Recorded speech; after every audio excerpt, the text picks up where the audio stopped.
Vậyរួមtới cứ free បង្រៀនមកចេះបងអត់គិតលុយបន្ថែមទេតាំងពីរបៀបដាក់ logo នេះ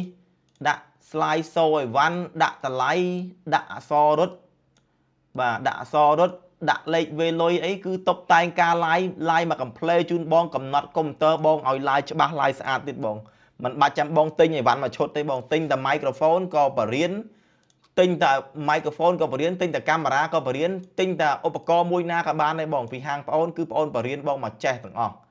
ណាបងរបៀប live មិនឲ្យត្រូវមួយ Wi-Fi យើងប្រមាណកុំព្យូទ័រយើងទំហំប៉ុណ្ណាទើប live បានបាទកំណត់ឲ្យត្រូវជាមួយនឹងទំហំ live ចេញរបស់យើង live 1920x1080 ត្រូវប្រើ Wi-Fi ប៉ុន្មានអីប៉ុន្មានគឺប្អូនដាក់មក complete ជូនបងមកចេះបើបងសួររក promotion ប្អូនអត់មាន promotion ទេបងប៉ុន្តែប្អូនធានាថាឲ្យវ៉ាន់ល្អជូនបងរកការងារកើតអត់ខ្លេកខ្លាក់មួយទៀតបង្រៀនបងមក complete តែម្ដងបងតាំងពីរបៀបធ្វើអក្សររត់ធ្វើអីនឹងបងប្អូនបញ្ជាក់ខាងដើមអញ្ចឹងមិនកុំរក promotion បង promotion ហាងខ្លះតម្លៃថ្លៃជាងហាងប្អូនទៀតបងអាហ្នឹងហាងប្អូនគឺលក់តម្លៃដើមឲ្យបងហ្មងហើយអីវ៉ាន់ធានាថាប្រើកើតបងបើមិនកើតដូរលុយវិញបងអរគុណច្រើនត្រូវការកំងអីបងអាចកំងបាន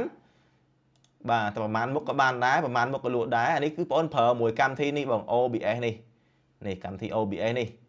ចុចបើកមកប៉ុចមកនេះ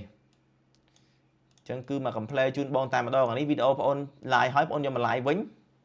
បាទអានេះបង live វីដេអូបងអរគុណច្រើនបង